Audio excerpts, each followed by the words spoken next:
Welcome to Deep in the Valley, a Missouri Valley basketball podcast. I'm Dr. Chris Bowser, as always, joined by Brian Dutler.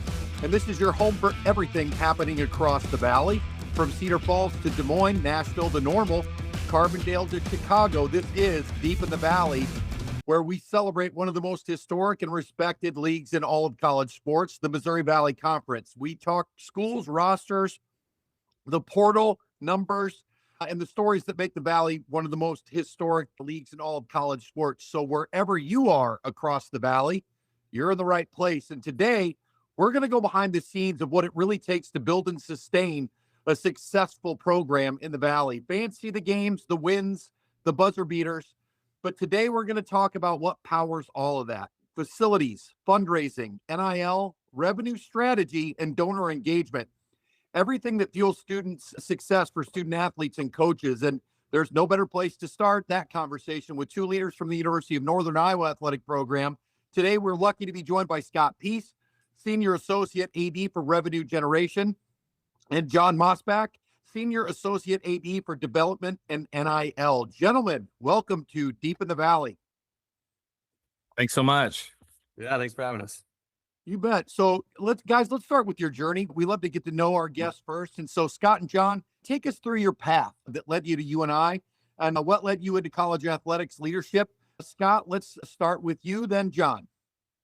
Sure. Thank you so much. I'm born and raised in Louisville, Kentucky, so basketball has been in my blood pretty much since day one. So that's where my passion for athletics and ultimately college athletics and what I ended up getting into came from. Attended undergrad at the University of Louisville, sport administration degree, so got exposed to that freshman year of campus and stuck with it throughout and have built a career out of that. First position out of college was in ticket sales. A lot of people kind of get their start in ticket sales. I'm no different. The 80 call a day, smile and dial kind of position down there in the basement of the Sun Dome at South Florida.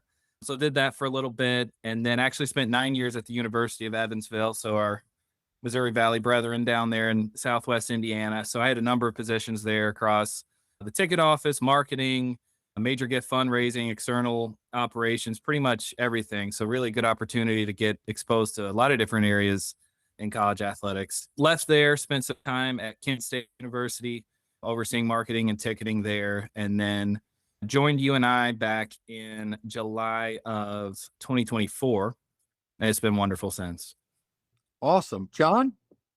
Yeah, born and raised Iowa. I went to Wartburg College and played football there. And I think my passion for sports was just growing up. But I'd say the interest and the passion is this in a career really was when I went to grad school, really had no idea what I wanted to do for a job. So I figured I'll just continue schooling. When I went to University of Tennessee, landed in the athletic department, started to get some awareness of what this enterprise looks like. So finished up grad school, landed my first full-time job at University of Southern California. And it's interesting. I'll share the path to my current role here at UNI is maybe unconventional. I started at USC in academic student athlete development, was there for 8 years, left USC, went over to University of Arizona in a similar space, was there for 10 years, leaving there as the senior associate athletic director for student athlete experience. So really dealing with academic student athlete development, conduct and discipline, did some strategic planning, but the internal side of the house, if you will. And then jumped to UNI and the Senior Associate Athletic Director for Development. So I switched gears, got the outward facing, the external side of things, the revenue and fundraising part of it. That'd be 2 Januaries ago. So just a year and a few months here at UNI. Yeah, so you guys are basically pretty much, as far as tenure-wise goes, been with Panther Athletics for about the same time. And maybe you can just talk a little bit about what made UNI and Panther Athletics in the Cedar Valley the right fit for you in both of your roles today. Sure. Yeah. For me, I mentioned I spent 9 years at Evansville, so I was in the Missouri Valley Conference. And during that time, I always thought of UNI as the class of the league. And I mean that genuinely. So UNI has been on my radar for a long time. I mean, when people don't believe me, I always tell them I was the runner-up for a job in 2016 at Northern Iowa. So I tried to work there once before. So that's of my thoughts on UNI. But when I was reached out to about this job, Dr. Megan Franklin, our athletic director, was brand new. We had familiar with each other, her time at Drake, me at Evansville. We crossed over a little bit with some sports supervision responsibilities and things like that. It was someone I'm familiar with. It was a place I really respected. Coming out here on the interview, it just felt like a place that would be a good home for us. And that's ultimately what it's been last almost 2 years. Yeah, and I'll start where Scott started with familiarity. So being at Warburg, my brother was going here actually at the same time. He was a couple of years older and spent some time down here for social reasons, the Yep. campus and around the area, but certainly was familiar. Actually, I played for Gary in it and had our high school championship game that we lost in the dome here. So certainly some ties there. But yeah, made my way over to LA in Tucson. First of all, the roots are at home, right? So you start Yep. there and there's familiarity, and then professionally, the opportunity to switch gears, get the broader exposure in college athletics, and this side with development was certainly appealing as well. So you stack all those things together, and Scott mentioned too, just the trajectory and the kind of optimism around the program, and certainly in development, the opportunities / challenges. And maybe we'll get into that with the facility work that we're trying to do and the different operational budgets and rev share. There's just a lot going on to be involved with and jump in and make an impact and see some success here at UNI. There's a lot of opportunity there that drew me to the position. John, let's stay with you for a second. For listeners who may not be familiar, and you've talked a little bit about what you're doing, but what does the role of Senior Associate AD for development in ML look like, maybe on a day-to-day basis? Yeah, day-to-day, what's the saying? That no day's the same. But if I had to break it down, maybe two prongs or two buckets, I'd say on the administration side, being the senior associate or the senior admin for fundraising, a link into the foundation, overseeing the strategy and the efforts in that space. So whether that's capital projects or sports specific giving, our annual day of giving with Live Purple Give Gold and rev share and whatnot. So the strategy, a lot of meetings, a lot of communication on that side of things, just getting everyone together, knowing where we're going. Then on the other side, the other prong I would say is really fundamentally a development officer, the primary major gift officer for athletics. So I have a portfolio of 130 or so individuals and making calls, meetings, trying to share our vision for the athletic department, Megan Franklin's vision, or priorities, aligning those with the interests of those individuals, and hopefully leading to having those individuals support us philanthropically. So day to day takes you down hour by hour, depending on what it is, from meetings to donor visits, really in the effort to find a secure funding to help this thing roll. Yeah, you just hit on it just briefly there, John, about developing relationships with potential donors. Well, you've got your hot sheet of 130, but whether it's you or other people within the department, talk to us a little bit more about that relationship building and what it takes in the current space that we're in today to be able to be successful. Yeah, and I think this is where there's a lot of crossover with Scott and his team and what we're trying to do. I think it starts with many times with engagement, and that's getting them into our sporting events. That's getting to Panther Caravan. Let's shout out to Panther Caravan. We have it next week. Maybe Scott can plug it a little bit more.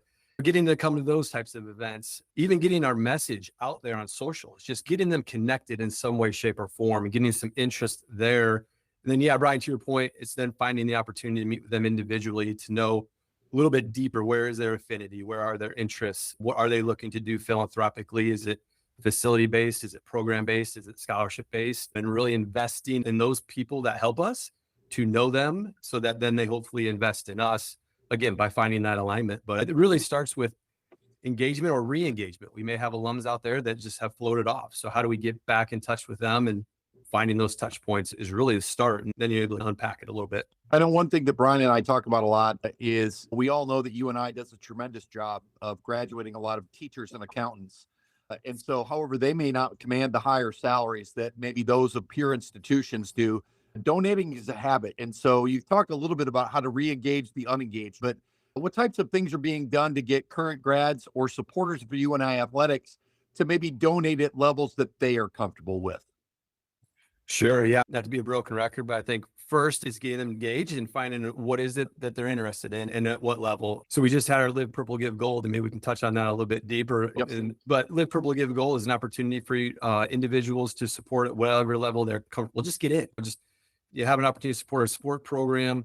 And a lot of these times it's student athletes reaching out to these individuals, which they love. So they love that connection to the program. And then, of course, our annual fund, Ever Loyal Club, is a great opportunity, and there's benefits associated with that as you go along if someone's interested in that space. And then certainly you build from there, as you mentioned, is once you have those conversations, you identify some of the affinity. Are they giving to a specific sport? Are they giving to centrally? And then developing that relationship to understand what might be possible in the future is really finding those touch points and the affinity levels. And Scott, maybe on the revenue generation side, how do you define your role in driving resources into the program? Yeah, the way I typically describe my role to people, especially familiar with college athletics and administration, things like that, is it's really that kind of external affairs, external operations oversight role. So being that person at the intersection of certainly the traditional revenue streams, tickets, manage our day-to-day relationship with Learfield and Panther Sports Properties on the sponsorship and multimedia rights side. Where John and I have probably the most crossover is on the annual fund side and the Everloyal Club, like you mentioned. And then also I'm part of a 3-person team that oversees licensing for the university. You think about merchandise and some of those other revenue streams. And then it's the support areas too, right? So communications, marketing, the Valley on ESPN. So our relationship with Around the Corner and the amazing folks that put our broadcasts on TV that you see. And then in college athletics, it's their duties as assigned. I think that's a given for any role at any school. Special events like Panther Caravan that John mentioned. So it's really managing the intersection of all those external units. But where I think that revenue generation title comes into play is looking at everything we do, especially in the current landscape of college athletics, through that revenue generating lens. So it's still some of the traditional work, but you really got to shift how you're thinking about it in today's world. Yeah, and that kind of leads us into a little bit more of a bigger picture with fundraising with UNI Athletics and with the numerous ways split between the both of you and within every single department at UNI. What is the best way for me to donate? And I know the easy answer is every possible chance and every single way you can do it. That we'd love the support, but a lot of people just can't do that. But whether it's an individual athlete, whether it's program specific donations or just general use, for me to feel like I'm having the most impact with the results to athletic teams, how do you balance that and fighting for that wallet share, so to speak? Listen, I think my answer here is the age old in fundraising is donor intent. And I think my responsibility when I get in front of someone that has interest in supporting is to two things is one, lay it all out there on the table of every opportunity that we have so that they know where our needs and our priorities are. Then really though, it's for me to understand where they're at and what their interests are. And so you have some people that, hey, they love to see their name on a building. Great. Let's get something up there. Let's have you donate to the Dome or the Court Sport. Let's get your a family plaque and have some recognition of they're awesome. Some of it love scholarships. They really want to support our student athletes in the scholarship space. And I think pretty quickly for most, I won't say all, but for most in those conversations, you get there pretty quickly to either a sport affinity or a project or initiative. And then it's really taking that and then going really deep on what that means and what that project is and how it can help and what the kind of return on investment it is for them to help support our program. But again, two things is I'll put on the table all of our priorities and then getting the intent from the donor and then working it through on my side. Scott, what about you? Yeah, I definitely piggyback on that. You laugh when you said it's kind of all the above and we have all these priorities, but we get that question a lot. Should I give to competitive excellence or the annual fund or the program? The answer really is yes. We need all of it. And I think John said it well. You really kind of just got to paint the picture for them and give the kind of reality of what the department looks like and then go with donor intent and where they want to take it.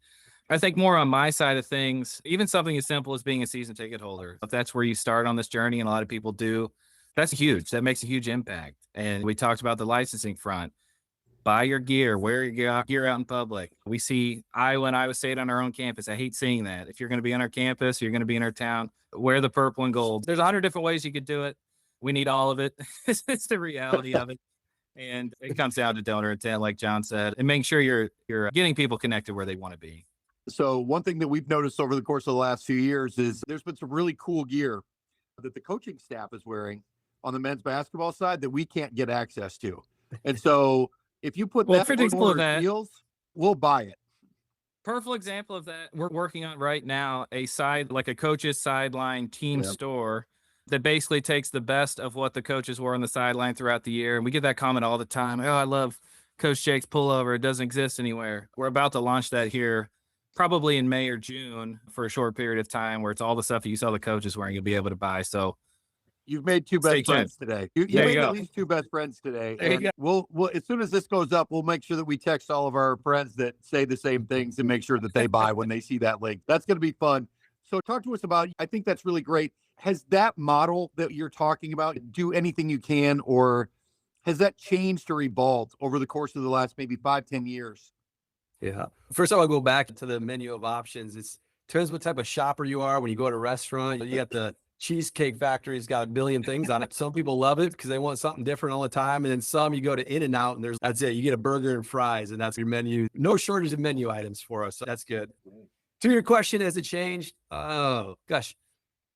My answer would maybe be twofold, and I'm going to probably talk out of both sides of my mouth on this one. One, fundamentally, no, I don't think it has. Philanthropically, when you look at aligning needs for the institution and donor intent, I think that fundamentally hasn't changed, maybe in time, right? I think that whether sector, public, private, I think fundamentally that has remained. Now, I would say more broadly, though, what the initiatives or projects, I think maybe we might all agree, gosh, what was it, 15 years ago, there was the facility arms race. Yep. And I think that was an emphasis, and there was just a lot of push from the institutions, and that was the priority for everyone, was whatever facility they had. I think that's shifted now, maybe more towards operational and rev share as far as the initiative of the projects on it. But I think, again, going back to it, though, how we get at that and how we engage the donors, I think that is structurally relationship is authentic relationship building. And then I think the outcome of the project certainly, I feel, have changed over the years. That's right. Scott, how do you feel about that? I think that's a great answer. The biggest change is the items on that menu have expanded or changed and grown and all those things. But fundamentally, like John said, I think at the end of the day, it's still philanthropic. It's still connecting people with a place that means a lot to them, maybe in different ways. And I think priorities are certainly shifting in what it takes to be successful and maintain success across these programs. I think that conversation has changed a lot, and it's less about the facilities arms race, and it's more about maybe competitive excellence and some of the other things you can do. But I always joke, it feels like every night when I sit down for dinner, I get an email, the D1 ticker, if you're familiar with it, it has all the updated daily news in college athletics, and it's some bombshell industry changing news. It feels like almost weekly now when you sit down to eat, and that's just become part of the routine. So I imagine it'll change drastically the next 5 to 10 years too. And I think that's just where we're at right now. Yeah, so we talked just a little bit on the facility side. I want to get into a little bit about the Our Tomorrow campaign and facilities and things like that with you, John. So let's talk a little bit about that campaign and what has it meant for UNI Athletics, and what kind of progress have we made with it, and where can we possibly get a little bit better at it? Yeah, so the Our Tomorrow campaign, silent rollout, I think 2017, and then it was made official in kind of 2018. So it's been going, and we're going to close out this fall. The initial goal for the Our Tomorrow for the institution was 250 million. I'm excited to share that we're going to be well north of 300 million when all is said and done, which is awesome for the institution, for UNI as a whole, and many priorities, of course, across campus. For athletics, our part of that stands at about 72 million. And looking at a few months to go here, I think the fall is when they're going to close it out. Certainly, we hope to increase that. A good chunk of that, 72 million for athletics. And some of the kind of key items on our end, when you look at facilities, the dome renovation certainly was part of that. Core sport facility was added in there, and wrestling facility as far as our key facility projects. And then we have program needs, scholarship needs, which it's very similar to other needs across campus that we've worked towards. But we're really excited just to close it out on the Our Tomorrow campaign. When you have a institutional goal of 250 million, you're going to press well north of 3. That's a heck of a job. There's a lot of support, alum and otherwise. The tricky thing on that is we always want to follow that message up with, we're not sitting on a mountain of money here. It's gone to some great projects, and that 72 million, we just don't want people to come away thinking like, why do they need more money? They got 72 million. There's been a lot of needs. It's been put to a lot of good work, but there's still a lot to be done here in some of those projects that we need to keep pressing forward and not sleep on that. And I think that's probably one of the hardest things in both of your roles, is because just when you feel like you've turned the corner, you need to start another campaign. It's very similar to strategic planning. Once one strategic plan is over, hopefully for the life of that plan, you've been planning the next one. And so it is evergreen. But so coming out of the campaign, maybe talk a little bit about maybe both of you guys. What are you most excited about utilizing those funds for? You mentioned several different projects. I was on campus last weekend just driving through, and it's really weird not to see the West Gym, for example, which was a staple of the institution for a long time. But talk a little bit about maybe what excites you both about what some of those funds could be used for, maybe athletics specifically, but at the institution as a whole. Yeah, I can jump in. I'll throw out one or two and then let Scott jump in. First, I'm going to go with something that's the money's already been put into, is the dome. It's fantastic. If you haven't seen it, for any of those people listening, If you remember what the dome has looked like over the last 50 years, it really hasn't changed until this last year. So the purple seats coming in and the red, yellow, blue going out, the suites, and just some paint job and some graphics going up. It looks great. And so I think, which is awesome, because I think a lot of people that have invested in that, when they walked into it first time, I think they really felt like, okay, this is different. And they were excited about it. So I'll say that. And then on the other hand, I'll say scholarship support has been great. And that's really important, because at the end of the day, this is about our student athletes. Certainly when we have something that can go directly to the reason we're all here and the student athletes, that's amazing. Campus has done some great things and built some great programs. Too many to really even roll through on this short time we have here, but they've done some really awesome things on campus. But Scott, I'll turn it over to you. What you got? Yeah, I hate to give a similar answer, but it's absolutely the Unidome. And this is just one of many phases that we've completed to this point. So all the seating is brand new.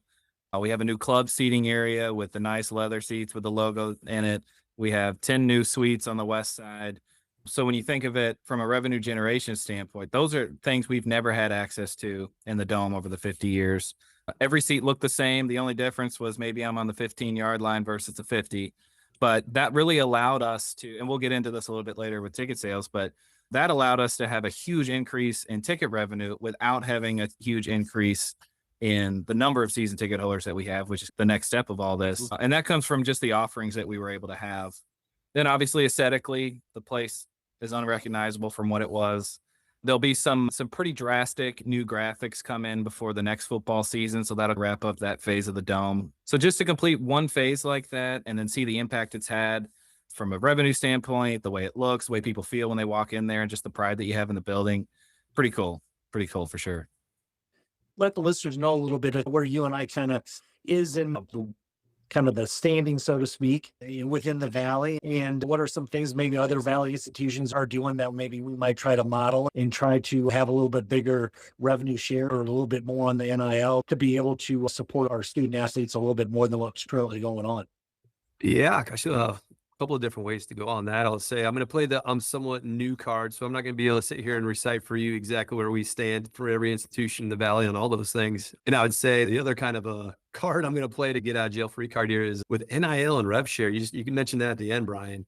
It's not one of those things, if the listeners don't know, it's not a data point that NCAA tracks and then shares publicly. So we can't pull that up and get an understanding of where we stack up in the conference, which is challenging. The other thing with that is, well, where do you get your information? How do you know? We get it from two sources. One, I question sometimes, and that's the coaches, staffs come back and like, hey, this school down there is doing this or X, Y, Z, and take it for what it's worth. It gives you maybe somewhat of a picture. I wouldn't say the clearest picture all the time. And then athletic directors do share a little bit, but again, I think they keep some of it close to the vest. So without having the NCAA have something that's a publicly shared data point, it's hard to answer that question of where we're at. And I'd say, I'll leave it at that. Scott, is there anything more you have to add, or do you have any information I don't have or know where to get it? Because I'd love it.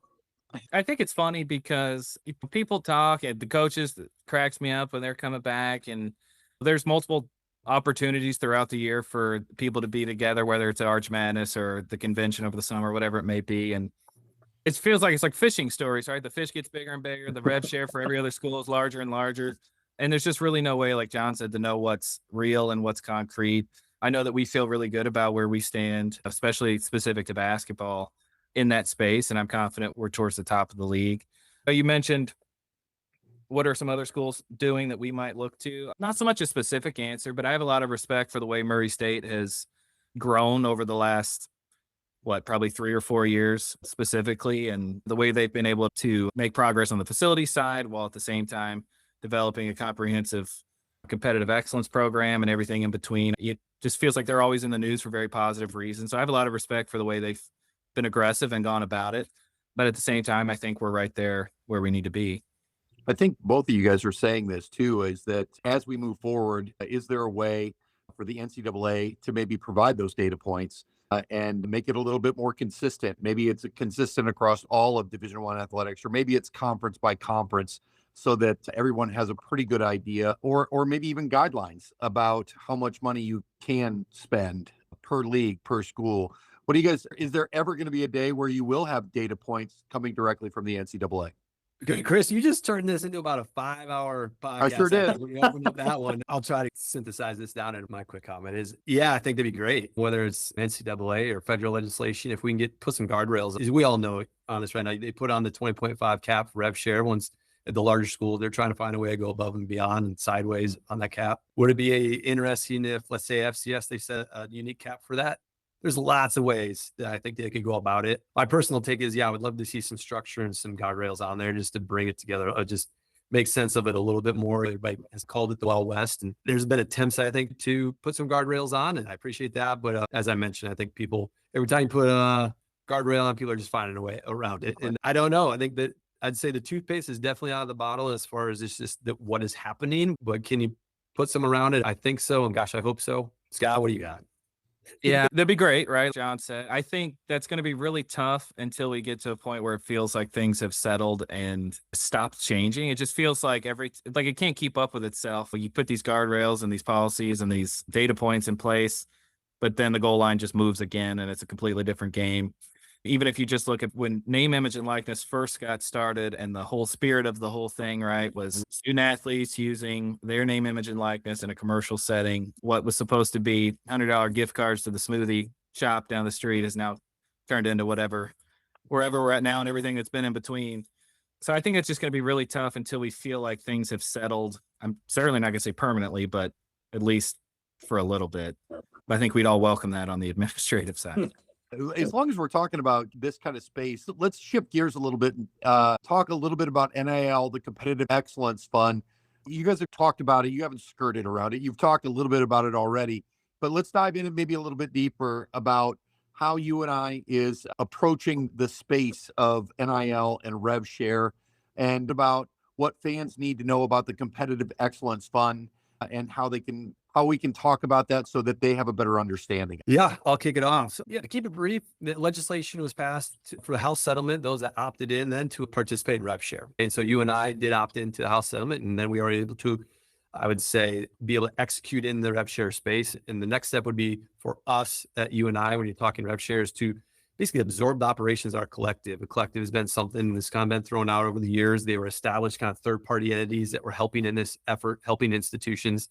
So at UNI, we basically dissolved that external collective and absorbed the operations. So that was a big lift for myself, Scott, many others here just this past year. And I think that's the primary focus in this space, was to establish what that looked like here at UNI. And we call that competitive excellence funds here at UNI. Everyone kind of calls it a little something different.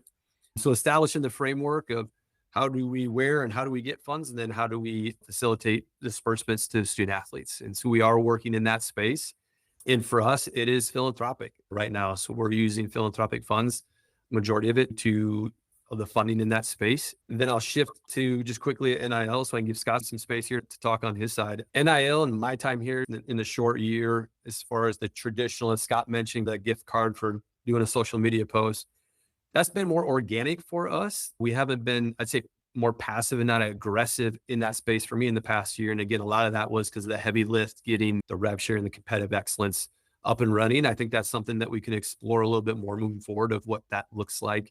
But for us to summarize before I pass it on is, yeah, it's this past year has really been about establishing our competitive excellence funds. For every sport has an established fund, so every sport could participate. Not every sport currently is. But if there is philanthropic interest, we do have the means and the framework to be able to do that for every sport. That's awesome. The only thing I'd add to that is on the more commercial, traditional NIL side, we do work hand in hand with Learfield and Panther Sports Properties on certain opportunities. To say that's been a huge focus of ours probably wouldn't be true, but that's something that has grown in focus, and they always keep in mind when they're on these different pitches. As NIL has become more mainstream, at first nobody knew what it was and what it meant and all these things. It comes up more and more. So you might see, like, we've had a realtor here use some student athletes for commercials. That's probably the most common use. We have some social media, things like that. So whenever we can build in, say, MediaCom, for example, they have a larger deal with athletics, but maybe they have interest in carving out a piece with some of our student athletes for social media, publicity, things like that. We're able to do that still in the traditional sense. So we try to be mindful of that. A lot of that traditional commercial NIL is, a lot of it's on the student athlete to build that brand and take ownership of that and be moving forward with that on their own, but we want to be there to facilitate that too whenever we can. But to add on to that, we have had a lot of student athletes activated in that space. I think over the last few years, if I have the number right here, I'm throwing out a number in case I'm wrong, but I think it was around 150 student athletes over the last couple of years that are engaged in that space. And so to Scott's point, there is definitely action there, and some of our student athletes are really doing well. And a good majority, I think, is for us, a lot of it is education of what can you do? How do you do it? And there's a lot of opportunities out there. I think, oh gosh, the number might have been 70 or so different businesses or companies that were participating in some way, shape, or form. So there is definitely a lot of action happening there and a lot to be done for our student athletes. And I think a lot of area for growth, kind of sharpen the focus in that area. Yeah, so you go back 5 years ago to 2021, what NIL was supposed to be to what we've got going on with the entire space today, whether it's guardrails or not. Just what are your thoughts of 3-5 years down the road? What's this going to look based off of? Is it going to be a tiered kind of system between your Power Four conferences versus the haves versus the have-nots? I mean, kind of how would you like to see this break out over the next 3 to 5 years? It's a tough question. Yeah. You want me to go first? I think anything I would say would be a complete shot in the dark here and just a guess. I think from a hopeful standpoint, like we talked about earlier, I really hope things settle. I hope there's more parameters and guidelines. I hope there's systems in place that allow the UNIs of the world to compete at the highest level. And I foresee that still being the case 3 to 5 years from now. Absolutely. The shift to competitive excellence, I don't think is going anywhere. And I think that's going to be critically important for sustained success. I think if you're going to look at things, if we look back maybe 10 years and you compare competitive excellence funds to the standings in the Missouri Valley Conference, there's obviously going to be some parity there, but I think that would be an eye-opening thing to look at maybe in 5 to 10 years to see how those correlate, because I think there'll be a lot of that. I think UNI is a really special place. I think we all agree with that. We have a lot more going for us, and we'll continue to have that than just a check that we can write a student athlete from competitive excellence funds. I think the people here, both in the past and currently, and the people that'll continue to steward the department are second to none. I think the Cedar Falls area is super special. I think from a facility standpoint, to have the dome, to have the McLeod Center is something that not everyone in the league has. So, we talked a lot about competitive excellence, right? But all those other things that make a place of higher ed special, I think UNI has in spades. So that's something I look back on a lot when I'm thinking about all this. I'm going to skip around a little bit because this feels appropriate right now. When you talk about building a roster, and you guys both talked about how coaches talk and coaches say, oh, school's offering this kid XYZ dollars, right? But when a program who is opted in to the Competitive Excellence Fund, when they're trying to build their roster, can you talk to us a little bit about how those coaches at UNI are interacting with you all, your offices, to make an offer to a student athlete? Back in the day, it was just, we have 13 scholarships to offer, full ride, full grant and aid scholarships. But let's say basketball needs a player to fill an open roster spot, and they feel like they found the right fit for the position, for the program, for the institution. Are they in contact with you guys on each offer, or do they have a really good understanding of, because they've opted into the Competitive Excellence Fund, they have a certain budget that they need to stay within? That's just a curiosity of mine. Yeah, I'm thankful. This can be a short answer for me on this one. Is the latter for me. Is they're really, from central administration and working with AAD, the coaches has an understanding of what their budget is. And thankfully I can say that I have no involvement when it comes down to the ins and outs of recruiting and the portal and what position and offer and all that. I think each sport probably has a different way. And for instance, Kyle Green being a new coach, I'm sure he may handle it different than Coach Jake and how they go about that, who's tasked with that analysis and that kind of GM. You see a lot of those positions coming up now across the country, that GM role. And so again, the short answer for me is I'm tasked with helping raise the money for it and getting an understanding of where we need to be. But on my side, at least my answer would be any of the internal workings of offers and analysis left with the coaching staff. All right. Scott, is there anything different or anything you want to add from your perspective on that one? Oh, probably much less involved even than John from his answer. Yeah, I think he covered it. Talk a little bit about revenue strategy and fan engagement, because that's kind of your grassroots level. Scott, talk to us a little bit about some of the creative work happening on your side, whether it's the rebrand of the Everloyal Club. What was the vision to have a positive impact? Yeah, when it comes to the rebrand of the Everloyal Club, We did that in January of 26. And so our fundraising cycle for the annual fund is calendar instead of academic, like pretty much everything else. So that runs January to December. So we launched that first week of January. And I'll tell you, there was a lot of mixed emotion about it because super excited about doing it, believed in the reasons for doing it, which I'll get into in just a second. But we were also coming off of a really good year on the annual fund. It was a record cash raised year, almost 1.6 million. It was our first year over year membership increase since 2015. And we had our most new members since 2012. So we got this a little bit over 1,100 members, which was really good progress for us. So to make a change like this on the heels of a year like that, we just wanted to make sure that the momentum continued and this didn't take some sort of step back to take another step forward. We wanted to just continue to step forward. This has had a number of names over the years. It started as the Century Club, where Stan Sheriff was trying to get as many people to give $100 as he could. I think back in the 60s, they raised $6,000, which I'm curious to know what that number is worth today. Then it was the Athletic Club, and then it's been the Panther Scholarship Club for a number of years. I'll tell you, the main motivation, I don't think philosophically there was a ton of changes. It was really more about providing better clarity on how the money is used in our department. I think a lot of people assumed the Panther Scholarship Club was 100% exclusively supporting student athlete scholarships. That is a huge part of what it's been and what it will continue to be, but it was never exclusive. I don't want to say never. Currently, it was not being used exclusively as that. It was truly our annual fund, unrestricted giving, to make the biggest difference in the student athlete experience that we could. So we thought the name Panther Scholarship Club just wasn't really doing that justice. And we were starting to hear more and more confusion as people talked. So that was the biggest motivation, which again, that didn't really trigger a big philosophical change necessarily. I think the unrestricted funds are as important as they ever are as we navigate all this. But obviously the name is a nod to our fight song and the members that we have. But we made some tweaks to the benefits chart and the different levels that we had because that seemed like a good opportunity to do. But obviously, we're right in the middle of it now, 5 months in, but things are going well. Our new money's pacing ahead of last year. And the most excited I am is that about 50% of people who renewed from last year have increased their giving by some amount. So we're feeling good about taking that additional step forward and not so much the worry we had about going the wrong way.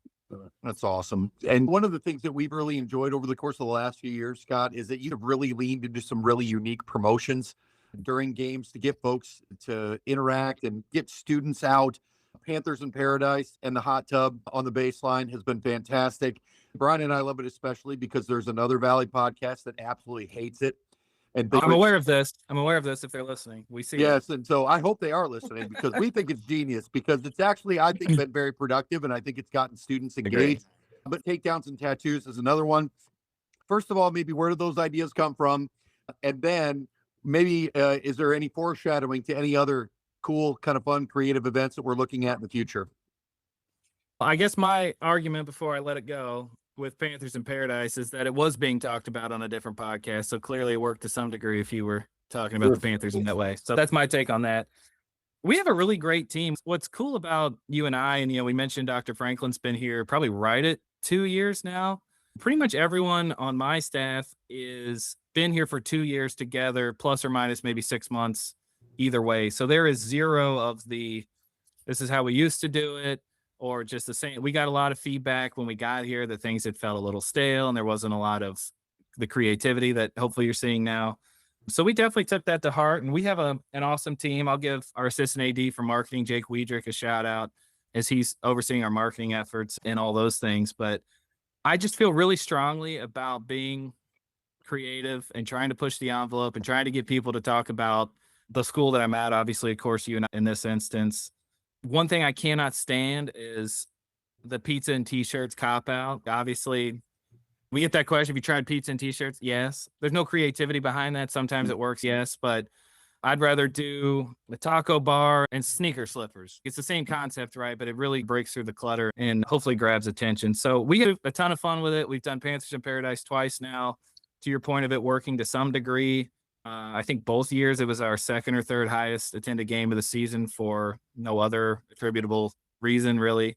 This year we were picked up by, I can't even remember all of them, but FanDuel and CBS Sports and Barstool and Big Cat and everybody else is talking about UNI on a Friday night against Bradley, right? Like, had we not done that, there's probably not a ton of that going on.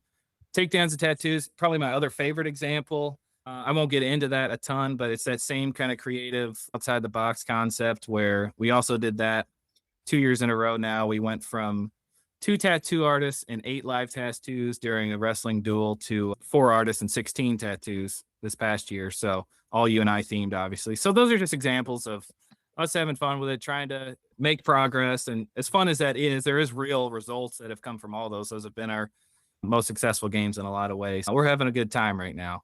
Yeah, so and then it comes to having fans in the stands. And from your perspective, what trends or strategies are working right now? And whether that's on the individual game by game or on the season ticket side, whether it's football or men's and women's basketball, volleyball, what seems to be working that on having additional fans in the stands?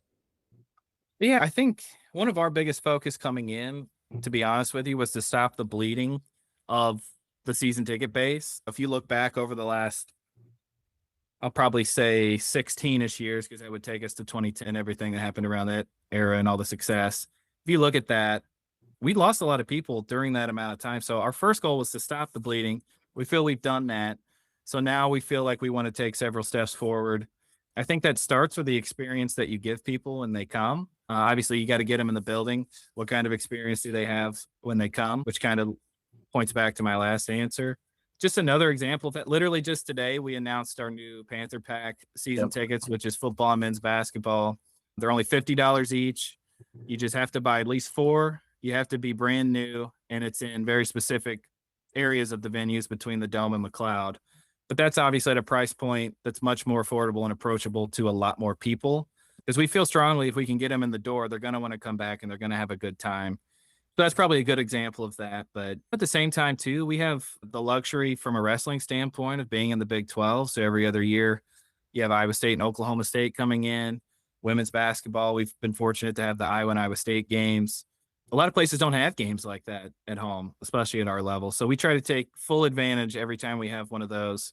And that's where takedowns and tattoos came from, as Iowa State came in and we felt good about 85, 90% full, but we weren't going to, we wanted to get to 100% sellout, which we ended up doing. That's just probably an example. Just know that's been our focus, is to stop the bleeding. We've done that. Now we need to grow.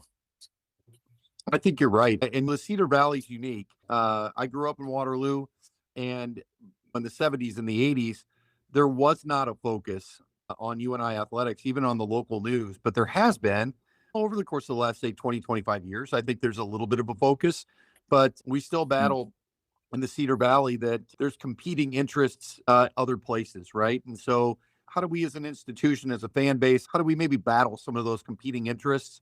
And this is not just for ticket sales, not just for how many eyes can get on our broadcast on ESPN Plus and stuff like that, but from a revenue generation standpoint, how do we battle competing interests?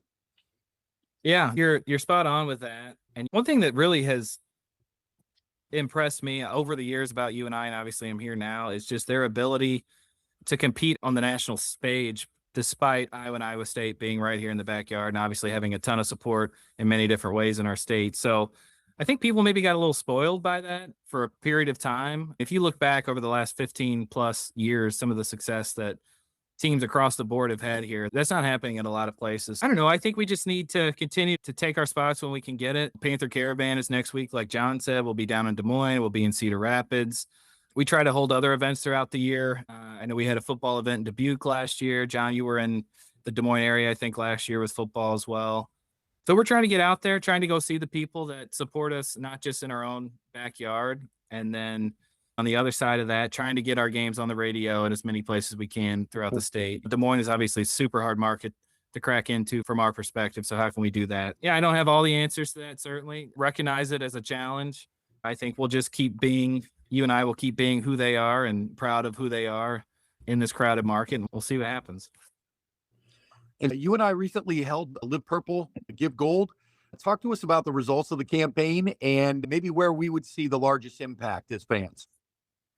Yeah, I'm really excited about Live Purple Give Gold. So that was April 16th, and it's an institutional day of giving, so not just athletics, but although athletics is a significant part of that. So we had a goal within athletics of 250,000, and that was based on the last couple of years average being around 240.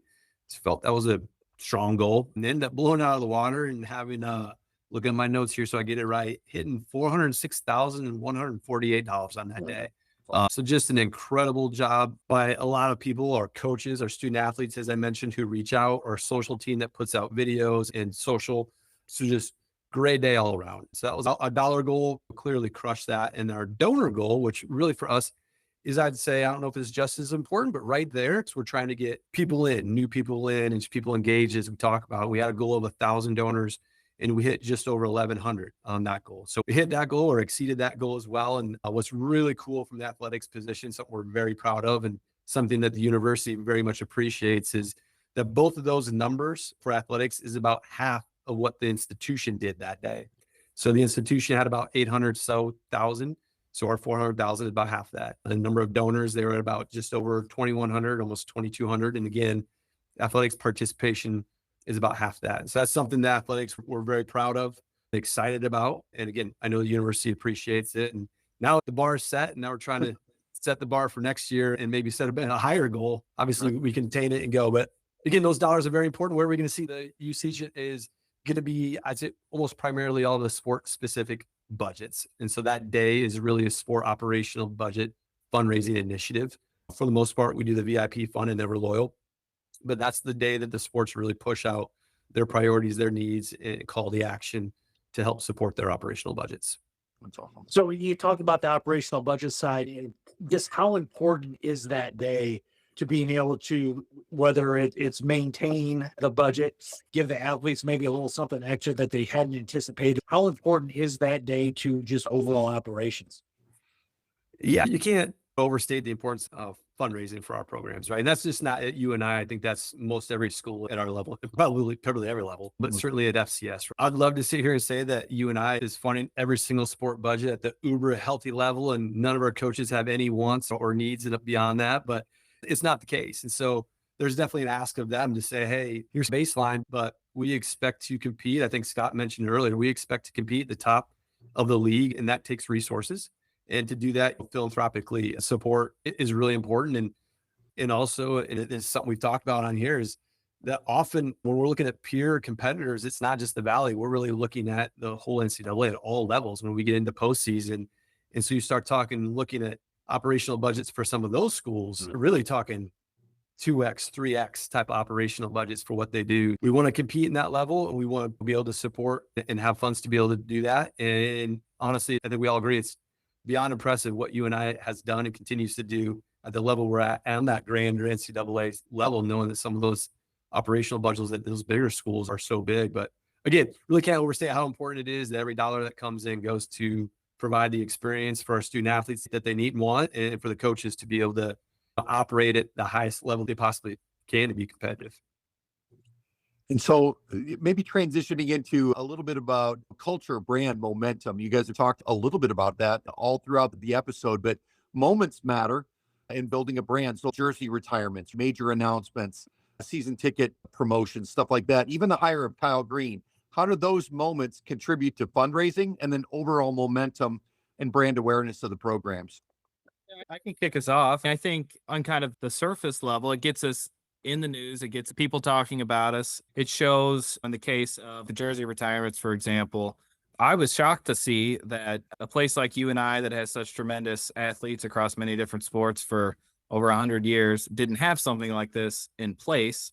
So we felt like it was the right thing to do. Of course, we're in the middle of the 150th anniversary of the university, so that made even more sense to us. So basically what we're doing there is selecting one student athlete for every sport we currently sponsor, but also those sports like baseball, for example, that aren't currently sponsored at UNI. So they'll all have one representative across the rest of this year as we wrap up the sesquicentennial celebration. In that case, it felt the right thing to do. And Megan Franklin talks a lot about legacy. I think that's an extension of that too. Just being able to honor people's legacy, and then former and current future student athletes see that we're doing things the right way. An event like the hire of a men's basketball coach, that's such a whirlwind of an experience. I won't go into detail about that, but I was very surprised that we were in that situation to be looking for a coach. Obviously, after 25 years at the university and 20 as a head coach, you don't expect to get that call of this is what's happening. So certainly wish him well. He's done so much for the university. So I don't mean it like that by any means, but just was surprised to be in that situation. You learn about that. And then I think it was just 48 hours. There's a new coach hired. That process was extremely quick and close to the vest. So was not involved in that. I just got done doing a radio interview to promote Rallying the Valley, our big fundraiser. And then I get the call that it's all going down. So you form a war room in the conference room and you get the right people in there and you're making graphics and you're getting quotes from the right people and you're just getting all that ready. And then of course, press conference happens later that week and that's a whole nother animal.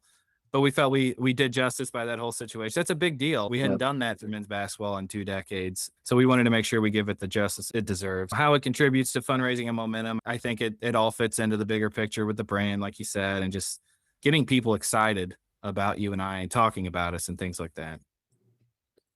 John, anything on your end? Yeah, I'll just echo what Scott said at the end. All these things, it's all part of the recipe, right? You're in the news for good reasons. You're winning, your milestones, your celebrations. This is all great stuff. It's no secret. That's not the secret sauce for the recipe of fundraising. And as people get excited about it, they feel passionate about it. I think for us, it's building strategies and continue to be really thoughtful of how we do capitalize on those moments. Do we have a plan ready? And whether it's outreach or communication, and what's our follow-up, and how are we sharing our priorities to those that are looking to help, to support? And then the bigger challenge really is building a sustainable fundraising model that kind of pushes through the ebbs and the flows, right? Because you're not going to always have these great moments and great hires and NCAA appearances. And so I think the broader challenge is, how do we continue to have a fundraising strategy that can be sustainable through the years? And guys, before we let you go, any final messages or words to Panther fans and Valley fans out there, then how they can support UNI Athletics and how to get that done? I can kick us off. I would say some of the basic things of buy tickets, use your tickets if you have them. If you can't use them, find someone that can. If you own a business, there's ways for you to get involved from a sponsorship standpoint in a mutually beneficial way. Give where you can. I'll let John touch on that part. I won't go into detail on that. Buy UNI gear and wear it proudly in the Cedar Valley and any enemy territory and all those things. And there's other ways for you to get involved too. Not everyone is a major gift donor. I think that's just the reality of it, but there's other ways, whether through volunteerism or otherwise, that you can get involved. Everything counts. Everything matters. There's a way for everyone to get involved. And I'd encourage you to get in contact with either of us if you'd like to find a way. And I'll always support hot tubs courtside if anyone there is listening. I'm saying That's exactly right. It's the way to go. I was going to say one thing about that. I transitioned to Springfield, Missouri a couple of years ago, and there was a handful of alumni here that I thought did a really interesting way to support UNI basketball. Is they would support financially the pregame meal the night before the game. Yeah. And I thought that is just such a unique way to do that, to help alleviate just a little bit of cost from the budget. But it probably is very significant if you can eliminate a meal from your budget. And so if there are people out there that are thinking about a way to support a particular sport, right, and they're coming to your town, I thought that would, over the course of the last 2 years, I thought that was fantastic.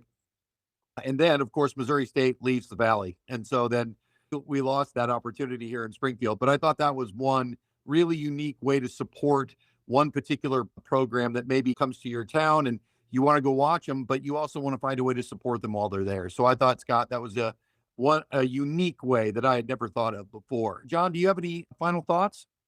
Yeah, I echo some of that. Just get engaged where you can and give where you can. Lots of different opportunities to do. I would just add on to that. Bring a friend with you, bring a family member, bring your neighbor. In my line of work, that's what I love. I come out of a meeting like, hey, you should give Joe and Susie a call. I know they have some interests. Love that. And so bring a friend. As Scott mentioned, hey, reach out to either of us. Chris, you hit it. There's lots of ways to get engaged. There's lots of ways to support.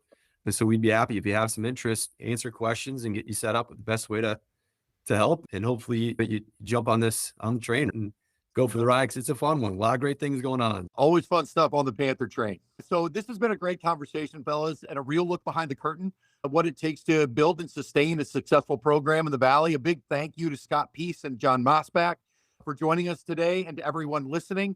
We hope that you enjoyed this and understand that this is the avenue that we want to talk about, deep in the Valley. We want to talk not just about the Panthers, but everybody else too. But we don't want to just talk about the games, but the people, the strategy, and the work behind the scenes that make this league special. So From Cedar Falls to Des Moines, Nashville to Normal, Carbondale to Chicago, we will see you next time deep in the valley.